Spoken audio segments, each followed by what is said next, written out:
صلوات اللهم صل على محمد وآل محمد حسن حسین تو چشمان مصطفى صلوات اللهم صل على محمد وآل محمد سلامتی امام زمانہ با آواز بلند نعرہ صلوات اللهم صل على محمد وآل محمد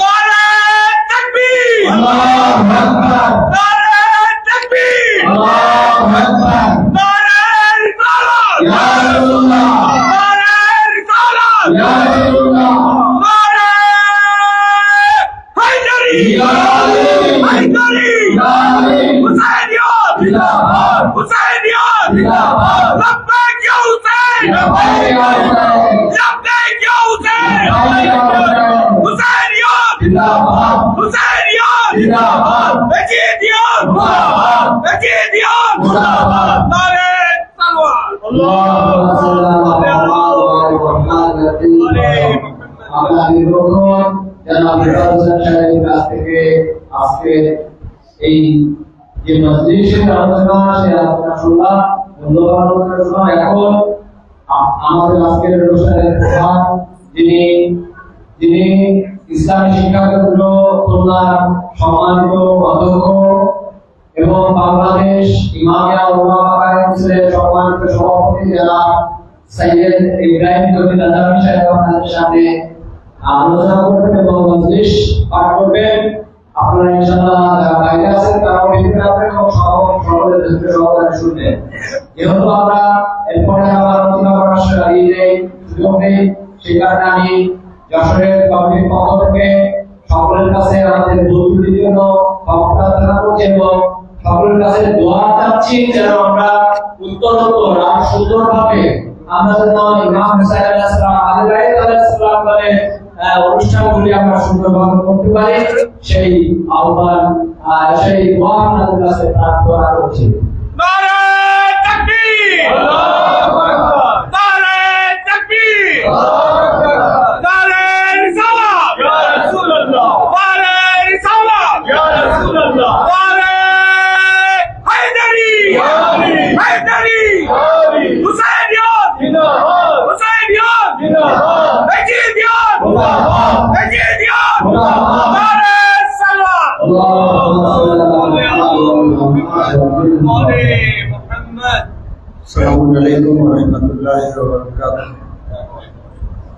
বাবু ভাই আপনি সংবাদ দিলেন যে শামীম ভাই ঢাকা থেকে আসছেন, একটু কষ্ট সম্মুখীন হয়েছেন, ওনার জন্য দোয়া করে দেন আল্লাহ রাব্বুল আলামিন ওনার সমস্যার জন্য সমাধান করে দেন। আমি আমার আলোচনার পূর্বে আপনাদের একটু স্মরণ করাতে চাই যে আমি খুতবায় বন্যার্তদের জন্য জাতির কাছে আহ্বান করেছি যে তারা এই বিপদের সময় তাদের পাশে দাঁড়াতে। আমরা আমাদের যে শিয়া প্রতিষ্ঠানগুলো রয়েছে তারা ইনশাআল্লাহ এগিয়ে আসবে এবং অলরেডি আমাদের ডাক্তারদের একটা টিম আছে, তার সাথে আমার যোগাযোগ হয়েছে। বিভিন্ন জায়গায় ক্যাম্প করা হবে আমাদের পক্ষ থেকে, যেখানে বন্যা পরবর্তীকে মানে ব্যাপক আকারে রোগ দেখা দেয়, বিশেষ করে শিশুদের ক্ষেত্রে। তো তাদের জীবনকে যেন সামলানো যায় তার পূর্বে তাদের প্রয়োজনীয় জিনিসগুলো নিয়ে তাদের পাশে দাঁড়ানো, এটা হচ্ছে আমাদের সকলের ইমানি দায়িত্ব। আশা করি আমাদের সমস্ত কমিটি এ ব্যাপারে উদ্যোগ নেবে এবং তারা সকলে আমাদের সাথে যোগাযোগ করে ইনশাআল্লাহ সম্মিলিতভাবে আমরা আমাদের বন্যার্তদের যারা আজকে ক্ষতিগ্রস্ত হয়েছে এই বন্যায় তাদের পাশে আমরা দাঁড়াবো। আমি তীব্র ভাষায় নিন্দা জানাই, ভারত কিছু না জানিয়ে যদিও ঘোষণা করছে যে বাঁধ খোলা হয়নি, তার উপর দিয়ে পানি এসেছে, কিন্তু একটা রিসার্চ এই মিথ্যাটাকে স্পষ্ট করে দিয়েছে যে বাঁধ খোলা হয়েছে, যে কারণে এরকম একটি বন্যা যা ওখানকার মানুষ তার পূর্বে কখনোই দেখেনি। চোখের সামনে তাদের ছেলে ভেসে যাচ্ছে, স্বামী স্ত্রীকে খুঁজে পাচ্ছে না, স্ত্রী স্বামীকে খুঁজে পাচ্ছে না, এরকম একটা অবস্থায় আমাদের মানে সর্বোচ্চ ত্যাগ নিয়ে আমাদের এগিয়ে আসতে হবে। হুব্বুল ওয়াতানে মিনাল ঈমান, দেশের প্রতি ভালোবাসা ঈমানের অঙ্গ। আমাদের ভাইদের প্রতি, সে হিন্দু হোক, বৌদ্ধ হোক, খ্রিস্টান হোক, মুসলমান হোক, মানবতার ক্ষেত্রে প্রত্যেকের পাশে আমাদের দাঁড়ানো দরকার এবং তাদের জান মালের হেফাজত আমাদের সকলের দায়িত্ব। আমরা এক জাতি, আগেও ছিলাম, এখনো আছি। আমাদের মধ্যে কোনো ভেদাভেদ থাকা দরকার নেই, উচিত হবে না। এবং মাযহাবগত তফাৎগুলোও ভুলে গিয়ে, রাজনৈতিক তফাৎগুলোও ভুলে গিয়ে আমরা ঐক্যবদ্ধভাবে আমাদের এই বিপদের সময়ে আমরা অবস্থান নেব, সরকারের হাতকে সহযোগিতা করব, আমরা নিজেদের মধ্যে তাদের যে চাহিদা সেটাকে আমরা পূরণ করব। এখানে যেন কোনো রকম দুর্নীতি না হয় সেদিকে আমাদের নজরদারি করতে হবে ইনশাআল্লাহ আজিজ। আমি আশা করি আমাদের শোরায়ে উলামা এটাকে মানে খুবই গুরুত্ব সহকারে নেবে। আমি তাদের সাথেও কথা বলবো এবং অলরেডি চিকিৎসকদের সাথে আমার কথা বলা হয়েছে। ডাক্তার রজত আব্দুল্লাহ তিনি আমাকে ফোন দিয়েছিলেন যে এই মুহূর্তে আমাদের ক্যাম্প করা দরকার। উনি সিলেট মেডিকেল কলেজে মানে হার্টের বিশেষজ্ঞ, উনি সহ আমাদের যারা ডাক্তার আছে তারা সবাই মিলে ঐক্যবদ্ধ হয়ে ইনশাআল্লাহ একটা না একাধিক ক্যাম্প আমরা করবো এবং বিভিন্ন জায়গায়। এবং এ ব্যাপারে আমি মনে করি যে সকলকে এগিয়ে আসা দরকার। আপনারা জানেন যে বিভাগীয় কর্মসূচি আমাদের অব্যাহত আছে, এটা একটা ধর্মীয় দায়িত্ব। এই দায়িত্ব আমরা পালন করতে হবে আমাদেরকে। যেমন গত পরশু দিন সুরক্ষা এবং সারসা চল্লিশা হয়েছে, গতকাল বগুড়া, আজকে যশোরে, আগামীকাল ইনশাআল্লাহ নূরনগরের পরে আমরা পারুলিয়ার রাতে একটা মজলিস পারুলিয়ার হবে। তারপরে আপনার রবিবার দিন ইনশাআল্লাহ দেবহাটায় চল্লিশা 19 সফর। যেদিন দেবহাটায় হবে ঠিক সেই দিন উজিরপুরেও হবে। আমি আশা করি আমাদের যশোর, খুলনা বা আশেপাশে যারা আছে তারা উজিরপুরেও উপস্থিত হবেন এবং দেবহাটা, নূরনগর এরা সকলেই আপনার দেবহাটায় উপস্থিত হবেন। আর 20 সফর পারুলিয়ায় চল্লিশা অনুষ্ঠিত হবে, সেখানে নূরনগর, দেবহাটা ওই অঞ্চলে যারা আছে তারা সকলে ঐক্যবদ্ধভাবে ওখানে উপস্থিত হবেন। আর এখানে খালিশপুরে 20 সফর সোমবার দিন চল্লিশা হবে, যেখানে ইনশাআল্লাহ নড়াইল, খুলনা আমরা সবাই ইনশাআল্লাহ উপস্থিত থাকবো। আর 21 সফর মঙ্গলবার ইনশাআল্লাহ বিভাগীয় কর্মসূচি, সেটা সকাল ইনশাআল্লাহ শুরু হবে সকাল 11টার মধ্যে। আর ইনশাআল্লাহ আমরা চেষ্টা করব সেটাকে সফল করা। আপনাদের সকলের সহযোগিতা কামনা করছি, সকলে আন্তরিকভাবে শরীক হন যেন এই বিভাগীয় কর্মসূচিকে আমরা যেন সফল করতে পারি। এর মানে সামাজিক, ধার্মিক সব দিক দিয়ে গুরুত্ব রয়েছে। এই সফর মাসে এই ধরনের সফর করা এবং এক জায়গা থেকে আরেক জায়গায় চল্লিশে যাওয়া, এটার কিন্তু অনেক গুরুত্ব আছে। সেই গুরুত্বকে দৃষ্টিতে দিয়ে আমাদেরকে এটাকে মূল্যায়ন করতে হবে। সবাই একবার চোখটা সালাত করুন। মোহাম্মদ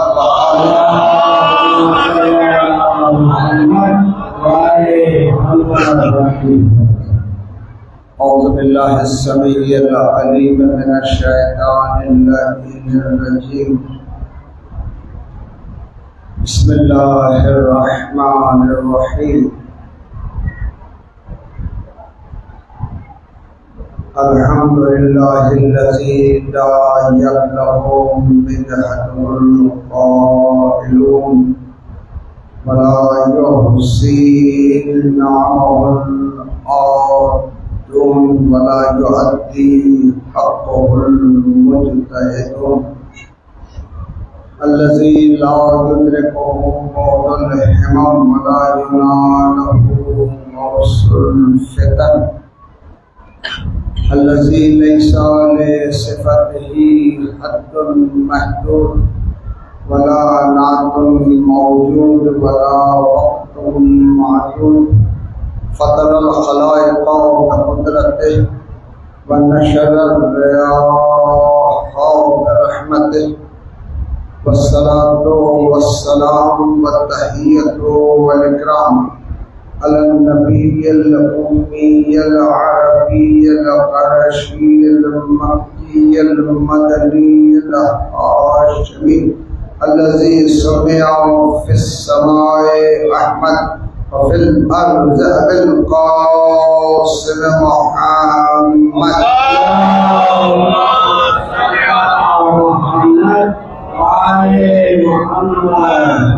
والصلاة والسلام والتحية والإكرام على أهل بيته الطيبين الطاهرين المعصومين المظلومين الذين أذهب الله عنهم الرجس ويطهرهم تطهيرا.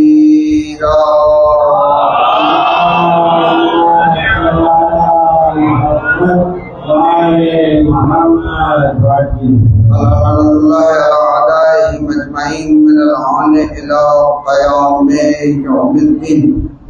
بسم الله الرحمن الرحيم. قال الله تبارك وتعالى في كتابه الكريم وهو أصدق القائلين وقوله الحق إنا فتحنا لك فتحا مبينا. الصلوات.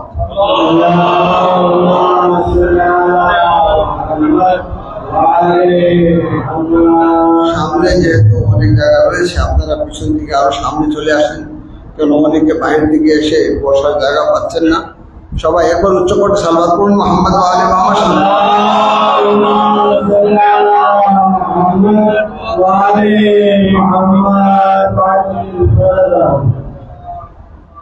আল্লাহ রাব্বুল আলামিন যিনি আমাদের সৃষ্টিকর্তা, আমাদের শ্রেষ্ঠতা চেয়েছেন যেন আমরা এহকালেও শ্রেষ্ঠতা অর্জন করতে পারি এবং সেই শ্রেষ্ঠতা নিয়েই যেন আমরা পরকালে আল্লাহর কাছে উপস্থিত হতে পারি। এই জন্য আল্লাহ রাব্বুল আলামিন আমাদের জন্য যে দিন নির্ধারণ করেছেন সেই দিন হচ্ছে দ্বীনে মুবিনে ইসলাম। যে ইসলাম হচ্ছে সবচেয়ে সম্মানিত দিন এবং পরিপূর্ণ একটি দিন, যে দিনের মধ্যে না কোনো ঘাটতি করা যাবে না কোনো কিছু বাড়ানো সম্ভব। পরিপূর্ণ একটি দিন আল্লাহ রাব্বুল আলামিন আমাদেরকে দান করেছে। এই দিনের উপরে নানা ধরনের আঘাত, এই দিনকে মুছে ফেলার জন্য পয়গম্বর ইসলাম যখন দিনের প্রচার শুরু করেছেন তখন থেকেই তখন শত্রুতার রূপ ছিল কাফের রূপে, অর্থাৎ কাফেররা আমাদের প্রিয় নবীর বিপক্ষে অবস্থান নিয়েছে। আল্লাহ রাব্বুল আলামিন সবসময় তার হাবিবের পক্ষে, এবং আমরা দেখতে পাচ্ছি যে সংখ্যায় কম হলেও ঈমানি শক্তি নিয়ে কাফিরদের সাথে ওনারা মোকাবেলা করেছেন এবং আল্লাহর বিধানকে নিজের জীবন উৎসর্গ করে দিয়ে রক্ষা করার চেষ্টা করেছেন। যে কাফেররা ইসলামকে অন্তর থেকে মেনে নেয়নি, তারা যখন দেখলো যে কোনো ক্রমে কুফরি পোশাকে এই দিনকে পরাজিত করা যাবে না, তখন তারা পোশাক পরিবর্তন করলো, নেফাকের রূপে আত্মপ্রকাশ করলো। এখন কাফেররা মুনাফিকদের পিছনে অবস্থান করছে এবং মুনাফিকদেরকে লেলিয়ে দিয়েছে যে তোমরা ইসলামকে ধ্বংস করার জন্য, ইসলামকে বিকৃত করার জন্য, ইসলামকে নস্যাৎ করার জন্য, ইসলামের চেহারাকে একটি জঘন্য চেহারায় রূপান্তরিত করার জন্য তোমরা যা যা করা আছে তা করবে। আল্লাহ রাব্বুল আলামিন তার প্যারা হাবিবকে স্পষ্ট করে দিয়েছেন, ইন্না ফাতাহনা লাকা ফাতহান মুবিনা। এই যে স্পষ্ট বিজয় দান করলেন, এই স্পষ্ট বিজয় আপনি মুসলমানদের খাতায় রাখবেন নাকি ইসলামের খাতায়? ইসলাম একটি জিনিস, মুসলমান আর একটি জিনিস। আপনি আমার কথা শুনে হয়তো আশ্চর্য হচ্ছে যে এটা আমার কোন ধরনের কথা।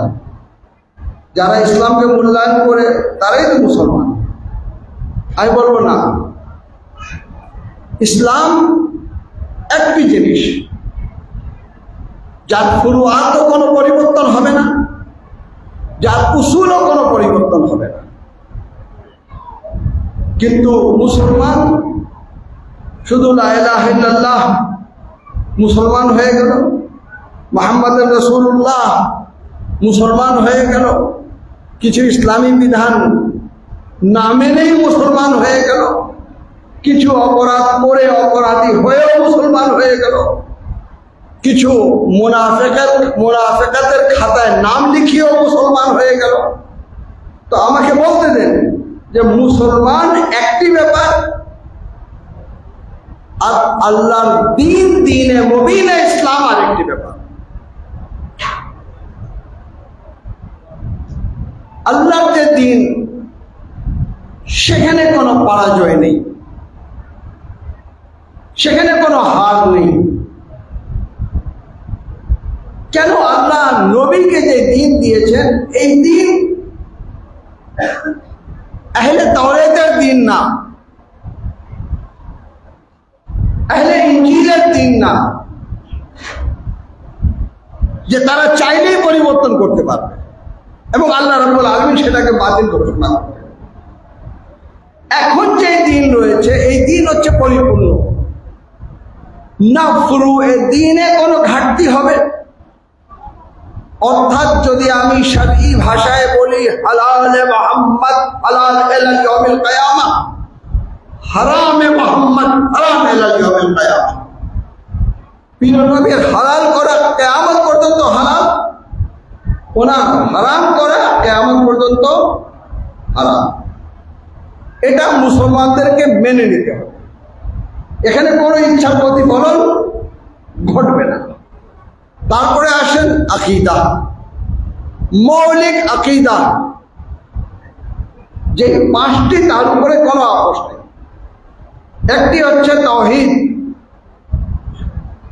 সেই তাওহীদের উপরে যদি কোনো রকম আঘাত আসে, কোনো রকম শিরক আসে, শিরকে খাফি হোক বা শিরকে জালি, কোনোটাই ইসলাম গ্রহণ করবে না। হযরত লুকমান স্পষ্ট করে দিলেন, ইন্না শিরকা লাযুলমুন আযীম, যে শিরক করে সে সবচেয়ে বড় জুলম করে, আর এই জালিম মুসলমান হতে পারে না। তো তাওহীদ, শিরক মুক্ত হতে হবে। তারপরে যে বিধানটা অত্যন্ত গুরুত্বপূর্ণ, যেটাকে না মানা পর্যন্ত মুসলমানদের ঈমান কামিল হতে পারে না, সেটা হচ্ছে আদলে ইলাহি। আল্লাহ রাব্বুল আলামিন আদিলে মুতলাক, তিনি ন্যায় বিচারক। এটা আপনাকে ঈমান রাখতেই হবে। কেন? আল্লাহ লা ইয়াতাআল্লাকু কুদরাতুহু বিয-যুলম, তার কুদরত জুলমের সাথে সম্পৃক্ত হয় না। তিনি কখনোই জুলম করেন না। এই যে এক ধরনের আকীদা পোষণ করা হয়, একটি পাতাও আল্লাহর হুকুম ছাড়া নড়ে না, শুনতে তো খুব ভালো লাগে, কিন্তু এর পর্দার আড়ালে বলা হয় যা করে আল্লাহ করে। তাহলে যদি কোনো জুলম হয়েছে, তো জালিমকে জালিম বলা যাবে না, এটা আল্লাহ চেয়েছে বলে হয়েছে। নওজুবিল্লাহ, তারা এই নতিজা, এই রেজাল্ট নিয়ে আসার চেষ্টা করে। এই জন্য আল্লাহ রাব্বুল আলামিন হচ্ছেন আদিলে মুতলাক। তারপরে হচ্ছেন আমাদের প্রিয় নবী মুহাম্মদ মুস্তাফা সাল্লাল্লাহু আলাইহি ওয়াসাল্লাম, যার সম্পর্কে কোরআনের কিছু নীতি রয়েছে। মা ইয়ানতাকু আনিল হাওয়া ইন হুয়া ইল্লা ওয়াহিয়ুল ইউহা। দেখো, আমার নবী নফসের চাহিদা অনুযায়ী কোনো কিছুই করে না, কোনো কিছুই বলে না, যা করে যা বলে ওই দৃষ্টিকোণ থেকে। যদি মুসলমানদের কিতাবে আপনি এমন কিছু পান যেখানে আপনি দেখতে পাবেন যে রাসূলের ইচ্ছার প্রতিফলন ঘটেছে, তাহলে নিশ্চয় বুঝতে পারবেন যে এখানে আকীদার দুর্বলতা রয়েছে, রাসূলের রিসালাতের দুর্বলতা নেই। সাল্লাল্লাহু আলাইহি মুহাম্মদ রাসূলকে ওমা মুহাম্মাদুন ইল্লা রাসূল, অর্থাৎ যখন তিনি মুহাম্মদ ইবনে আব্দুল্লাহ ছিলেন, কোরআন বলে দিচ্ছে তখনও তিনি রাসূল ছিলেন। এরকম আকীদার কোনো সুযোগ নেই যে 40 বছরের ওনার জীবন, তার মধ্যে 23 বছর তিনি রাসূল ছিলেন, বাকি তিনি রাসূল ছিলেন না। এরকম আকীদা যদি চলে আসে যার মধ্যে তার আকীদা প্রশ্নবিদ্ধ, রাসূলের রিসালাত প্রশ্নবিদ্ধ না। এরপরে গুরুত্বপূর্ণ একটি আকীদা হচ্ছে আকীদায়ে বেলায়াত, যেটাও কোরআন দ্বারা প্রমাণিত, যে আকীদাকে অস্বীকার করার কোনো সুযোগ নেই। ইন্নামা ওয়ালিয়ুকুমুল্লাহ, তোমার মাওলা হচ্ছে আল্লাহ, ওয়া রাসূলুহু, এবং রাসূল। তারপরে আল্লাযীনা আমানু ইয়াকিমুনাস সালাত ওয়া ইউতুনাজ যাকাত ওয়া হুম রাকিউন, তারপরে সেই ব্যক্তি যে আল্লাহ ও আল্লাহ রাসূলের উপরে ঈমান এনেছে, রুকু অবস্থায় যাকাত দিয়েছে, সে হলো তোমাদের মাওলা। তার বেলায়াত কোরআন আমাদের কাছে স্পষ্ট করে দিচ্ছে। সেই ব্যক্তি কে? যে সবকিছু আল্লাহর জন্য উৎসর্গ করে দিচ্ছে, যে নিজের নফসকে রাসূলের উপরে উৎসর্গ করে দিচ্ছে, বিস্তারে রাসূলের শুয়ে, যে আল্লাহ আমার জীবন দেওয়া তোমার ছিল, তোমার জন্য, তোমার হাবিবের জন্য আমি উৎসর্গ করে দিলাম। আল্লাহুম্মা সাল্লি আলা মুহাম্মাদ।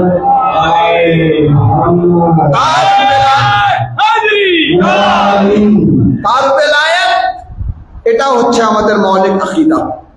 এই আকীদা নিয়েও কোনো আপোষ নেই, এবং এই আকীদাও মুসলমানদের মধ্যে রয়েছে, কিন্তু একটু পর্দার আড়াল করে রাখার চেষ্টা করা হয়েছে।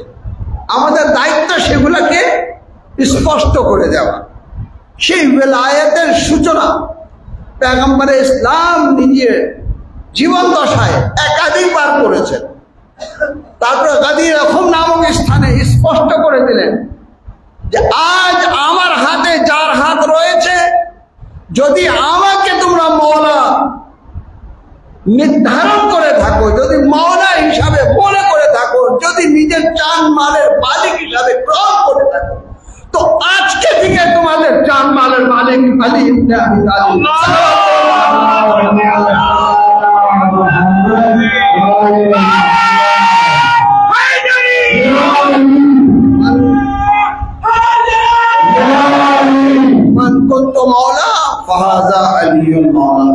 আপনাদের শোনা কথা, আমি কিন্তু আপনাদের দৃষ্টি অন্যদিকে নিয়ে যেতে যাচ্ছি।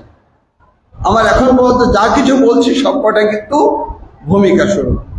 তাহলে আকীদায়ে ইমামত ও আকীদায়ে বেলায়াত এটা একটা গুরুত্বপূর্ণ বিধান, এবং মুসলমানদের মধ্যেও রয়েছে। যদি না থাকতো তো মুসলমানরা আমাদের মতন ইমামে হাসানকে ইমামে হাসান বলতো না, ইমামে হুসাইনকে ইমামে হুসাইন বলতো না, ইমামে আজম আবু হানিফার ওস্তাদকে ইমামে জাফর সাদিক বলতো না। তো যখন হাসানের ক্ষেত্রে ইমাম বলেছেন, হুসাইনের ক্ষেত্রে ইমাম বলেছেন, ইমামে জাফর সাদিকের ক্ষেত্রে ইমাম বলেছেন, যিনি আসবেন ইমামে মেহদি বলেছেন, তাহলে বলতে হবে ইমামতের আকীদা রয়েছে।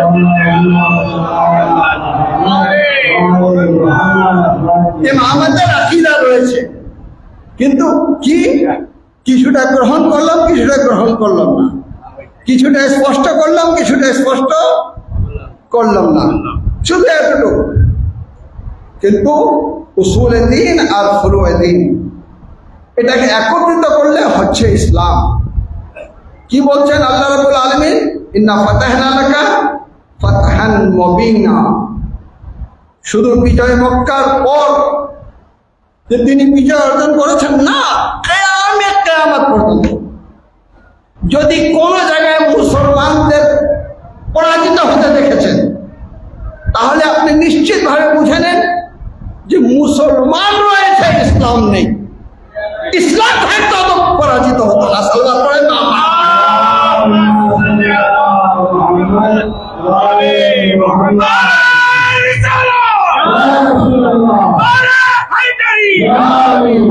ইসলাম পরাজিত হতে পারে না। মুসলমান পরাজিত হয়েছে কারণ তার কাছে ইসলাম নেই। এখন এ পর্যন্ত যখন আপনি আসছেন, আজ আমি মুসলমানদের জিজ্ঞাসা করি যে এখন না, 1400 বছর পরে কি ঘটলো এটা দরকার নেই। 1400 বছর আগে 61 হিজরিতে কারবালায় একটি ঘটনা ঘটে গেল। অনেক লেখকরা লিখেছেন যে প্রকাশ্যভাবে হুসাইন পরাজিত হয়েছে। ইয়াজিদ জয়লাভ করেছে। কেন? এই জন্য যে হুসাইন এবং কারবালার সঙ্গী সাথীরা সবাই শহীদ হয়ে গেল, কেউই বাদ করল। নবী পরীদের বন্দী করে নিয়ে যাওয়া হলো। এর চেয়ে বড় আর পরাজয় কি হতে পারে? আমি বলবো এটা হচ্ছে আপনার দৃষ্টিভঙ্গি, যেহেতু আপনার সঠিক দৃষ্টিভঙ্গি নেই। ইয়াজিদ হুসাইনের কাছ থেকে কি চেয়েছিল? বিদআত চেয়েছিল। যদি হুসাইন বিদআত বায়াত চেয়েছিল, কি চেয়েছিল? ইয়াজিদ হুসাইনের কাছ থেকে বায়াত চেয়েছিল। যদি হুসাইন বায়াত করতেন তাহলে হুসাইন হেরে যেতেন। হুসাইন জীবন দিয়েছেন, বায়াত করেননি। এর মানে হচ্ছে হুসাইন হারেননি, হেরেছে ইয়াজিদ, হেরেছে।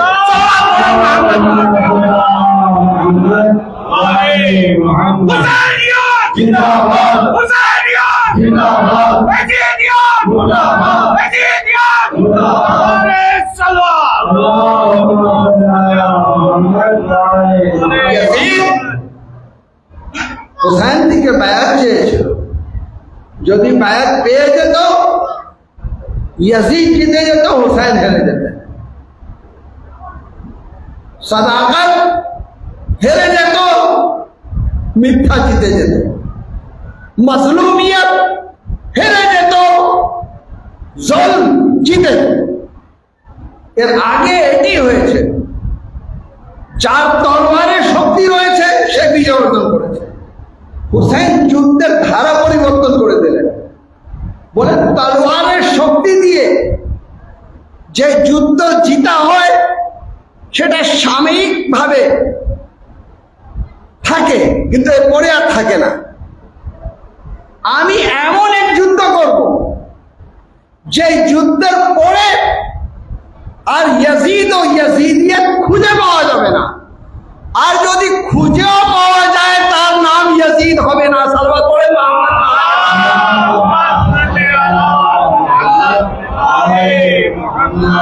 ইমাম হুসাইন আলাইহিস সালাতু ওয়াস সালাম এমন এক ব্যবস্থা করে দিয়েছেন যে তলোয়ারের মাধ্যমে যে বিজয় অর্জন করা হয় সেটা হয়তো সাময়িকভাবে বিজয়, পরে এটাকে পরাজিত করা যায়।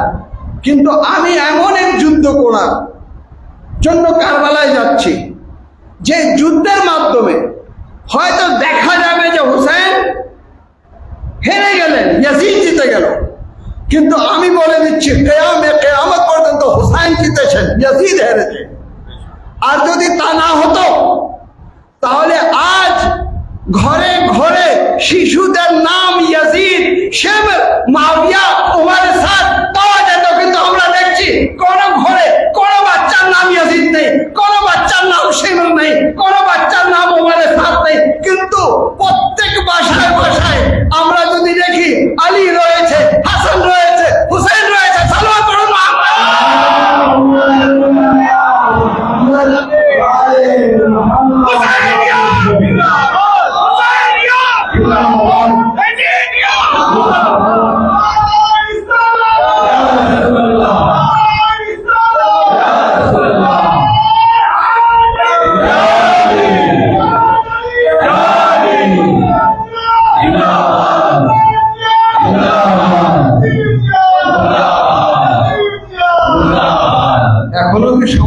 দিনই আমরা আমাদের চিন্তা পরিবর্তন করব। আচ্ছা, কারবালার ঘটনার আগে কি হয়েছে, কারবালার ঘটনার পরে কি হয়েছে? কারবালার ঘটনার আগে বায়াত করো, বায়াত করো, বায়াত করো, এই স্লোগান আপনি দেখতে পাবেন। কিন্তু কারবালার ঘটনার পর আর কার সাহস হয়নি বায়াত করো? আল্লাহ করেন না আহমদ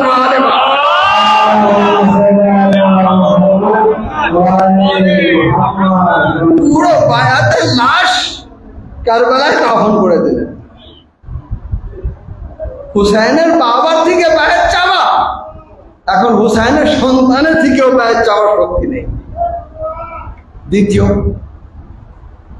হুসাইনের আগে ইজতিহাদের নামে মুস্তাহাব নামাজ জামাতে করে দেওয়া হলো। কারবালার আগে মুতাতানে কানা ফি আহদি রাসূলিল্লাহ, দুটি মোতা রাসূলের সময় ছিল, আমি এটাকে বাতিল করে দিচ্ছি। ফিতরা রাসূলের সময় একসা, আমি আমার সময় অর্ধেক করে দিচ্ছি। সবকটা নাম ইজতিহাদ, সবকটা নাম ইজতিহাদ। জঙ্গে সিফিন হয়ে গেল ইজতিহাদ, জঙ্গে জামাল হয়ে গেল ইজতিহাদ। না, মুআবিয়া যুদ্ধ করেছে, ভুল করেছে, কিন্তু ভুল বলা যাবে না। কেন? মুআবিয়া একজন মুজতাহিদ। জামাল হয়ে গেল আলীর বিপক্ষে যিনি, তিনিও মুজতাহিদা, ঠিক আছে, ভুল করেছেন, কিন্তু ভুল বলা যাবে না। আমি বলি, এত জামাল, এত সিফিন, এত কিছু ঘটলো, কারবালার পরে আর কোন সিফিন হয়নি কেন? কারবালার পরে আর কোন জামাল হয়নি কেন? সর্বা পড়ে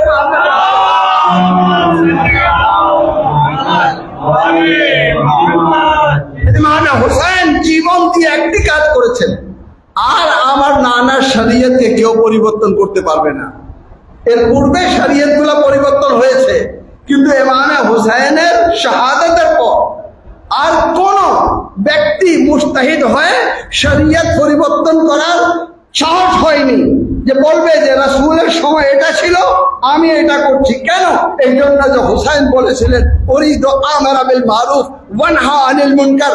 ইয়া হুসাইন, আপনি আমর বিল মারুফ করবেন, নাহি আনিল মুনকার করবেন। কিভাবে করবেন? তিনি বললেন, বুকের তাজা রক্ত দিয়ে করবেন। হুসাইন বললেন, ওসিরো বিসিরাতে জাদ্দি আবি, আমি আমার নানার সিরাতের উপরে চলতে চাই, আমি আমার বাবার সিরাতের উপরে চলতে চাই।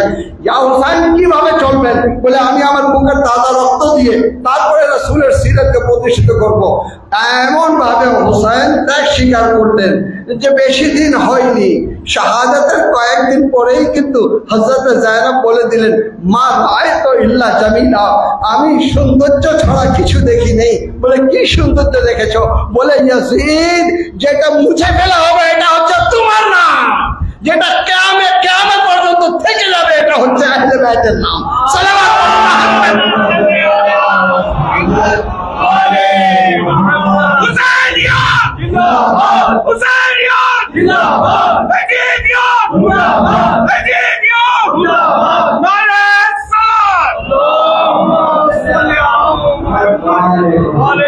রাসূল খুদা সাল্লাল্লাহু আলাইহি ওয়াসাল্লাম থেকে নিয়ে ইমাম হুসাইন পর্যন্ত শরীয়তের একটি রূপ আমরা দেখেছি, আর ইমামে হুসাইনের পরে শরীয়তের আর একটি রূপ আমরা দেখেছি।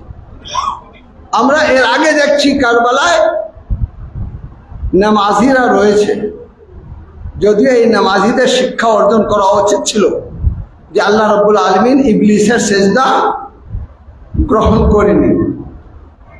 ওই নূরের কথা যদি নাও ধরি, তো আল্লাহর ওয়ালি আল্লাহর নবীকে অস্বীকার করার কারণে তাদের সেজদা আল্লাহ রাব্বুল আলামিন কবুল করেননি।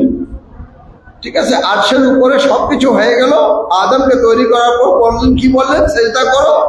সবাই সেজদা করলো, ইল্লা ইবলিস, ইবলিস করেনি। তো রাসূল সব কিছু করার পর বললেন, সেজদা করা লাগবে না, আমি যার হাত তোমাদের হাতে দিচ্ছি, খালি একটি কাজ করো, যদি ইবলিস হতে না চাও, তোমরা তোমাদের হাত আলীর হাতে দিয়ে দাও। সালাওয়াত পড়ো না।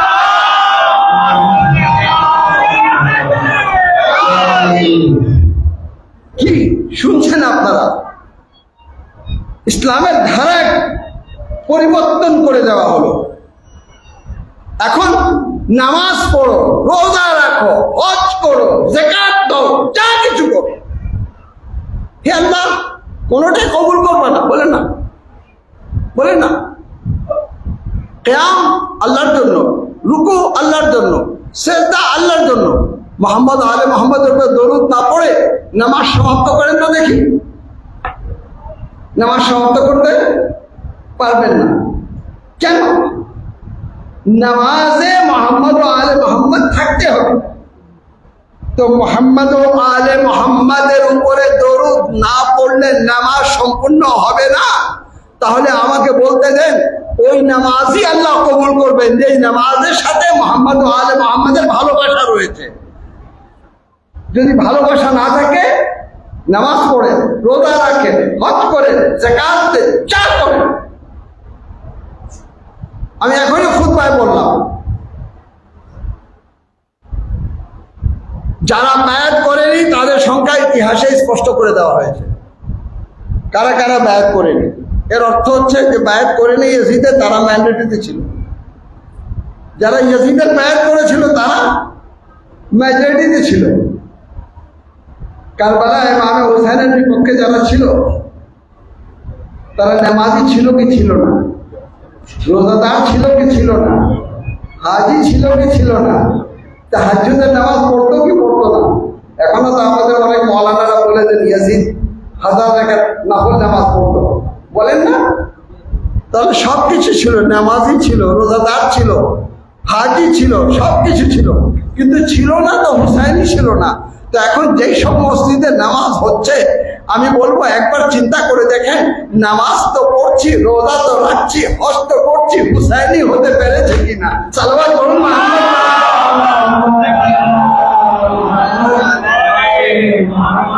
কেন? যদি হুসাইনি না হই তাহলে আমাদের শিবর হতে সময় লাগবে না।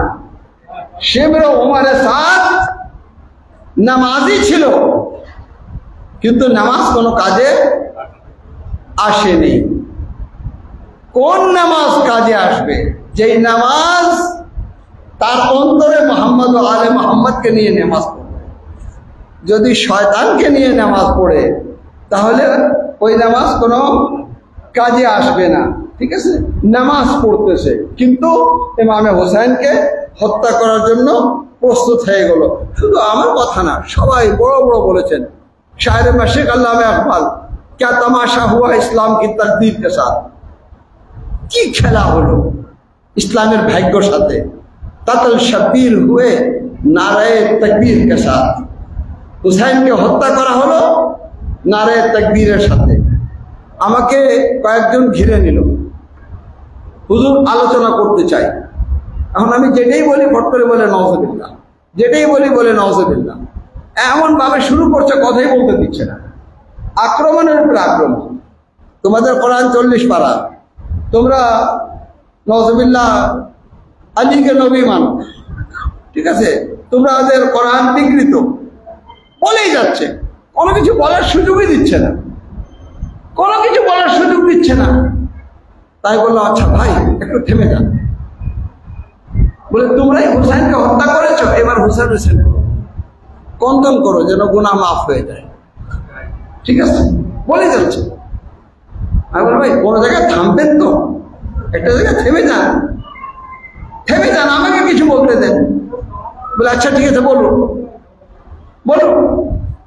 আমরা ঠিক আছে, আল্লাহ এক, আমিও বলছি আপনিও বলছেন, রাসূল আখরি নবী, আমিও বলছি আপনিও বলছেন। আমি বলছি শিয়ারা হুসাইনকে হত্যা করেছে, ইয়াজিদ কে ছিল, ইয়াজিদের উপর লানত। ইয়াজিদকে খলিফা কে বানিয়েছে তার উপরে লানত। এবার আসুন আমার সাথে, ভাই শিয়া ছিল না তো উমারে সাদের উপরে লানত।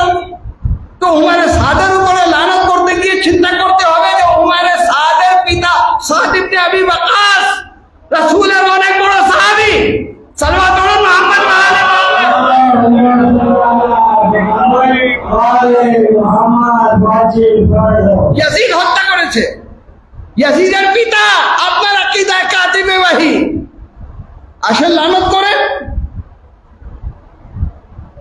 বলে না না না না, ওই পর্যায়ে যাওয়া যাবে না। কেন যাওয়া যাবে না? এখন পর্যন্ত আপনি বলছিলেন আসেন আমার সাথে লানত করেন। আচ্ছা, লানত করতে চান না, তাকবীর তো দেন, নারে তাকবীর, আল্লাহু আকবার আপনিও বলেন আমিও বলবো, নারে রিসালাত ইয়া রাসূলুল্লাহ আপনিও বলেন আমিও বলবো, তারপরে আমি বলবো নারে হায়দারি, দেখি এবার আপনি কি বলেন। সালাওয়াত পড়েন মুহাম্মদ ওয়া আলি মুহাম্মদ।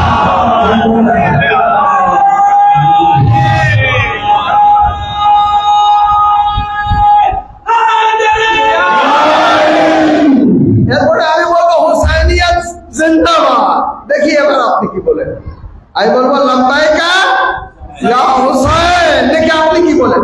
ফটকে বলবেন না না না না না না, আমি বলি লাব্বাইক আল্লাহুম্মা লাব্বাইক। আরে ভাই লাব্বাইক আল্লাহুম্মা লাব্বাইক তো বলেই দিলাম আমরা প্রথমেই, নারে তাকবীর আল্লাহু আকবার বলেছি, লাব্বাইক আল্লাহুম্মা লাব্বাইক বলেছি, তো লাব্বাইক আল্লাহুম্মা লাব্বাইকে আপনি আমার সাথে ছিলেন, লাব্বাইক ইয়া হুসাইনে আমার সাথে নাই, তাহলে বোঝা যাচ্ছে যে কোনো একটি সমস্যা রয়ে গেছে। সালাত পড়ে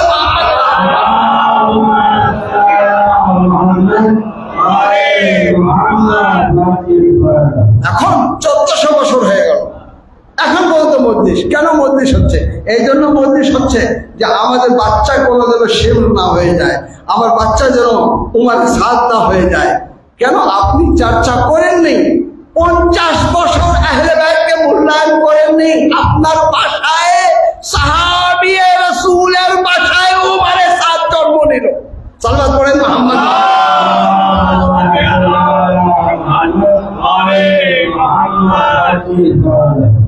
সাদ ইবনে ওয়াক্কাস যদি আহলে বাইতের চর্চা করতেন তো ওনার ছেলে উমারে সাদ হতেন না, হুসাইনের হত্যাকারীদের সর্দার হতো। আচ্ছা, তারপরেও রাবিয়ানে হাদিসের মধ্যে উমারে সাদের নাম রয়েছে। আমার এই যে কিতাব, ঠিক আছে, ওর মধ্যে কিন্তু আমি উল্লেখ করেছি যে রাবিয়ানে হাদিসের মধ্যে উমারে সাদকেও লেখা হচ্ছে। বলে সে নামাজি ছিল, মুত্তাকি ছিল, সত্য কথা বলতো, খালি একটি অপরাধ, তাও ছোট্ট একটি অপরাধ সংগঠিত হয়ে গেল, হুসাইনের হত্যাকারীদের সর্দার ছিল। আমি বলবো আপনার দৃষ্টিতে ছোট্ট একটি অপরাধ, আমরা বলি লানাত হোক উমারে সাদের উপরে। সালাওয়াত পড়েন মুহাম্মদ।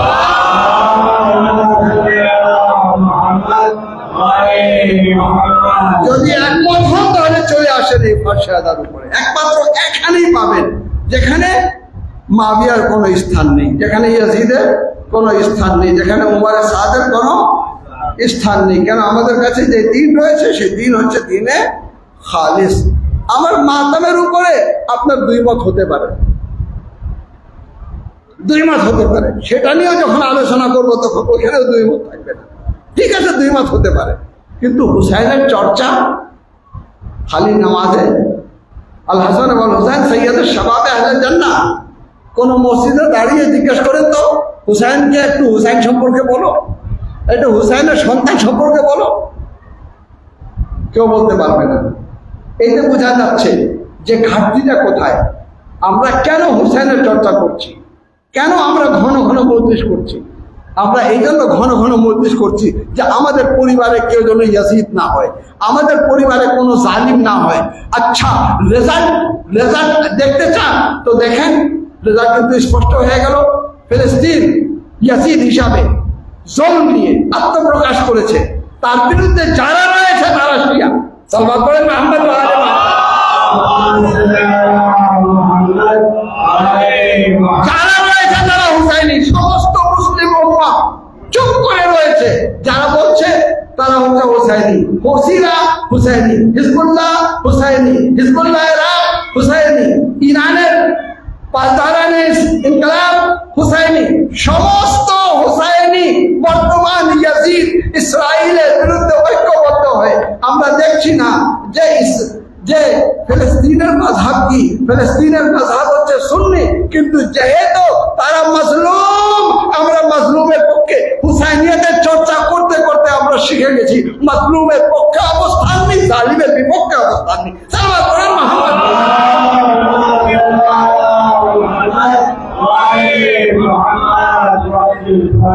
এটা হচ্ছে হচ্ছে হুসাইনিয়তের চর্চা। আপনি যদি আহলে বাইতকে সাথে নিয়ে যে কোনো যুদ্ধ করেন, এই যুদ্ধে আপনি জয় হবেন। আহলে বাইতকে বাদ দিলে আপনি কিন্তু জয় অর্জন করতে পারবেন না, আপনি বিজয় অর্জন করতে পারবেন না। কেন? আহলে বাইত আতহারকে আপনি নিজের অন্তরে স্থান দেননি। আজ ঐক্যর মাপকাঠি কি? ঐক্যর মাপকাঠি হচ্ছে আহলে বাইত। আপনার নামাজ সম্পূর্ণ হয় না আহলে বাইত ব্যতীত, দরুদ সম্পূর্ণ হয় না আহলে বাইত ব্যতীত, ঠিক আছে? তো আহলে বাইত ব্যতীত যখন সম্পূর্ণ হয় না, তো ঐক্যর মাপকাঠি হবে কি? আহলে বাইত। তাহলে আমাকে এই দাবি করা, ভাই আপনি মুআবিয়াকে মেনে নেন, আমাদের মধ্যে ঐক্য হয়ে যাবে, না, কোনোদিন ঐক্য হবে না। ঐক্য হতে গেলে মাপকাঠি হবে আহলে বাইত, রাসূলের পরে রাসূলের আহলে বাইত।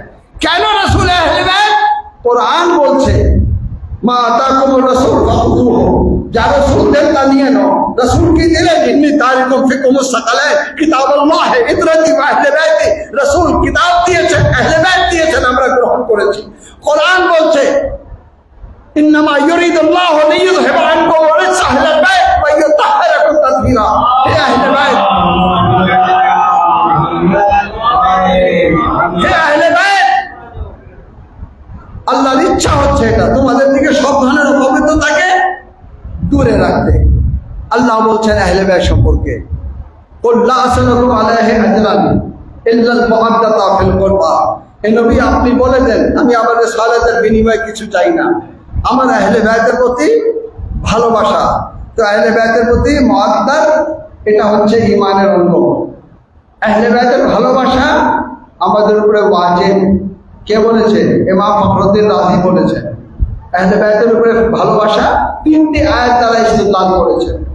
আল্লামা জামাশরি, যিনি আহলে সুন্নাত ওয়াল জামাতের বিখ্যাত মুফাসসির, তিনি বলেছেন যে আহলে বাইতের ভালোবাসা হচ্ছে ওয়াজিব, এবং শুধু ওয়াজিব বলেন, আল্লাহু আকবার, তিনি বলেছেন রাসূল থেকে বেশ কিছু হাদিস নিয়ে আসছেন।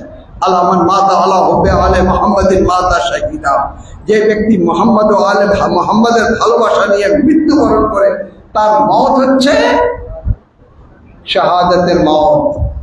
আচ্ছা ভাই, আপনি নামাজি কিনা? বলবেন হ্যাঁ নামাজি। নামাজ কোথায় পড়েন? কখনো বাসায় পড়েন, কখনো মসজিদে পড়েন। আচ্ছা, যদি আপনি মসজিদে আসলেই নামাজি যদি না পড়েন, আপনাকে কেউ নামাজি বলবে? বলবে না। মসজিদে আসতে হবে, যখন মসজিদে আসবে তখন আপনাকে নামাজি বলা হবে, ঠিক আছে? তো আপনি নামাজি হয়েছেন মসজিদে আসার কারণে, তো আপনি মুহিব্বে আহলে বাইত হয়েছেন, এটা কি করে প্রমাণিত হবে? সালাত পড়েন না আমরা,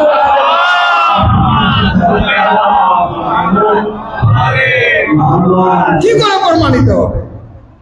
কি করে? আহলে বাইতের আনন্দে আনন্দিত হওয়া, আহলে বাইতের শোকে শোকার্ত হওয়া, যখন আমরা এই রহস্য বুঝতে পেরেছি, আর এটা আমরা এখনই বুঝিনি, এটাও রাসূল শিক্ষা দিয়েছেন। মসজিদে নবী মসজিদ ছিল, মসজিদে নবী মসজিদ ছিল, সবাই দরজা খুলে খুলে মসজিদের ভিতরে প্রবেশ করত। রাসূল নির্দেশ দিলেন, আল্লাহর নির্দেশ আসছে, সব দরজা বন্ধ করে দাও, সব দরজা বন্ধ করে দিলেন। এক দরজা খোলা থাকলো, সেই দরজা কোন দরজা ছিল? বাবে আলী ছিল, রাসূলের দরজা ছিল, রাসূলের বাসা ছিল, ওই দরজা খোলা ছিল। তাহলে কি ছিল? মসজিদ ছিল আর আহলে বাইতের বাসা ছিল। তো যদি আমি একটু পরিবর্তন করে বলি যে মসজিদ ছিল আর ইমাম বাড়ি ছিল, সালাওয়াত পড়েন না?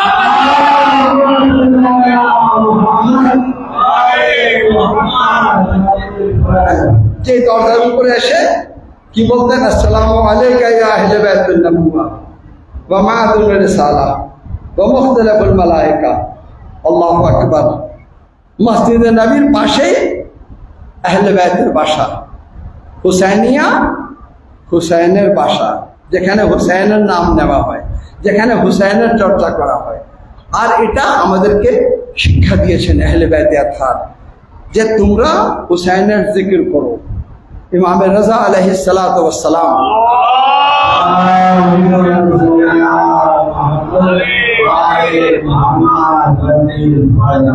আর একবার উচ্চ কণ্ঠে সালাত করুন।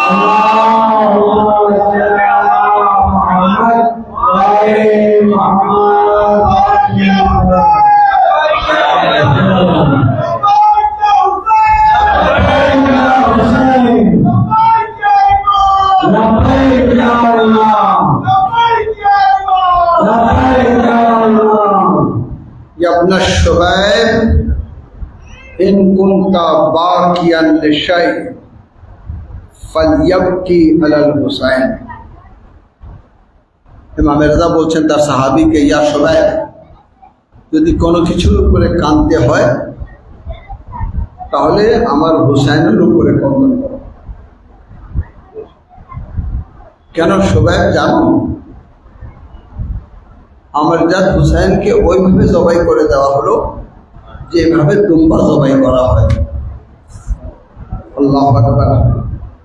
আমাদেরকে মজলিস করার নির্দেশ আমাদের ইমামরা দিয়েছেন, আমাদের ইমামরা দিয়েছেন।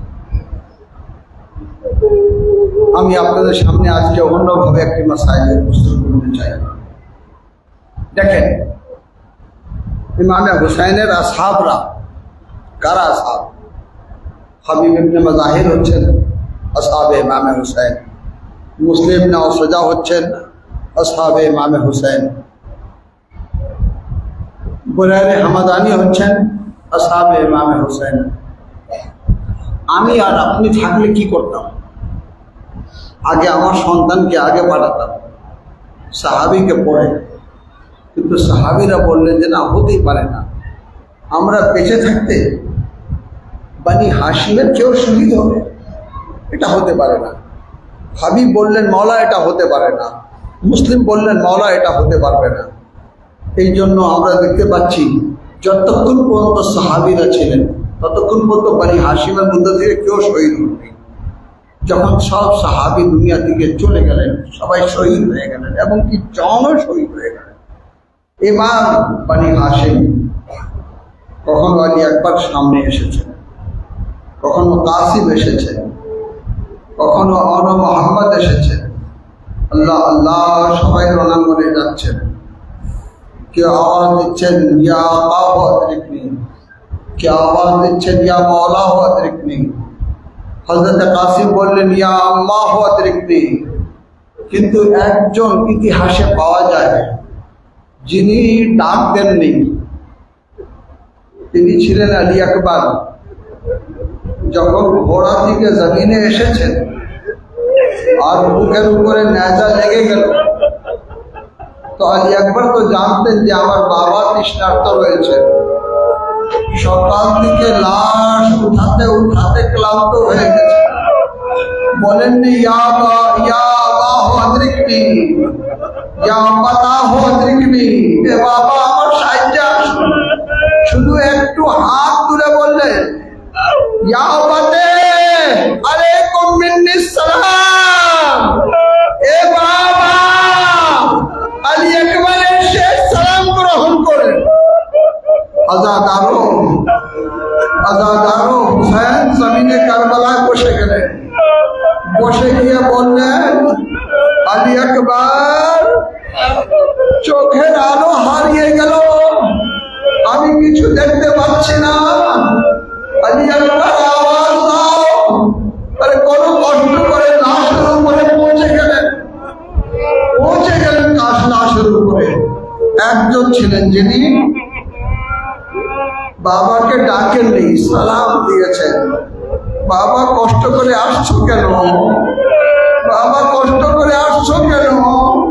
হাবিবের লাশ তোলা করে, কিন্তু তুমি এটা পেরেছো।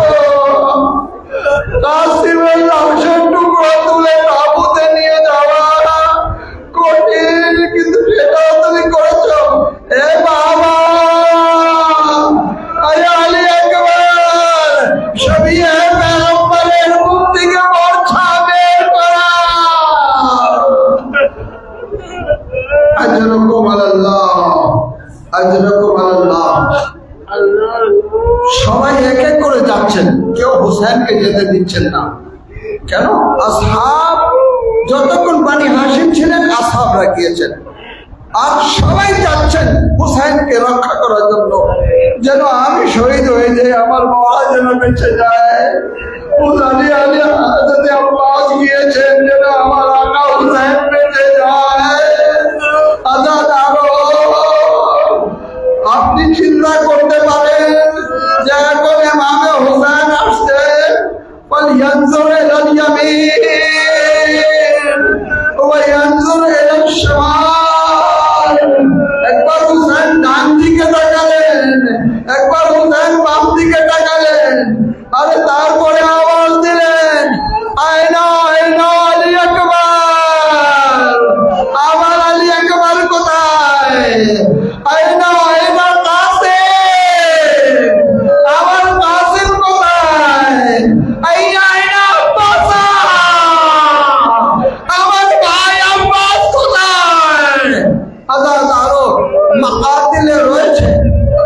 যে চারদিক দিয়ে তীরের আঘাত, কাছ থেকে তলোয়ার এমন ভাবে আঘাত করা হলো যে ইমামে হুসাইন ঘোড়ার দিকে জমিনে পড়ে গেলেন। যখন ঘোড়ার দিকে জমিনে পড়ে গেলেন, হুসাইনের শরীরে কোন রকম নড়াছড়া ছিল না। ইয়াজিদি বাহিনী যারা ছিল তারা বললো উনি চলে গেছেন, রূহ বের হয়ে গেছে, ওনার মধ্যে আর কোনো জান নেই, ওনার মধ্যে আর কোনো জান নেই। আর মেরে কি হবে? অনেক তীর মেরেছি, অনেক তলোয়ার মেরেছি, দেখো এখন হুসাইন মারা গেছে। হুসাইন কিন্তু আর নড়ছে না। শের বলল হুসাইন বেঁচে আছেন কি বেঁচে নেই এটা পরীক্ষা করা যায়। বলে কিভাবে পরীক্ষা করবা? বলে ঘোড়াকে তাঁবুর দিকে নিয়ে যাও, যদি তাঁবুর দিকে ঘোড়া যায় আর হুসাইন যদি বেঁচে থাকে তো বরদাস্ত করবেন না। আল্লাহ আরো এই নির্দেশ পাওয়ার পর ঘোড়া যখন একবার খায়বার দিকে যাচ্ছিল, একবার হুসাইন চোখ খুললেন, দুই হাত জমিনের উপরে রাখলেন, উঠে একবার বললেন হুসাইন জীবিত রয়েছে, খায়ালে হুসাইনের দিকে যেও না।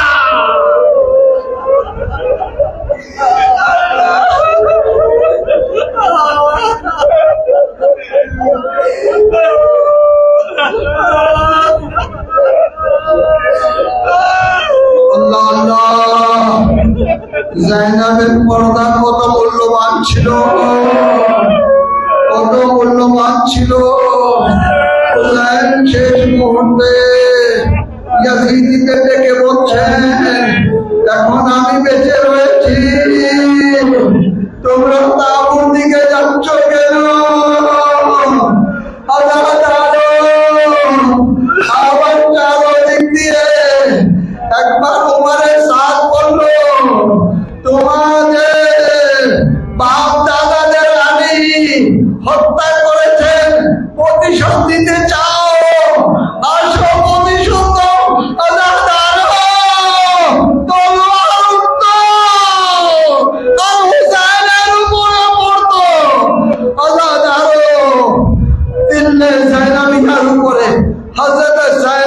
দাঁড়িয়ে গেলেন।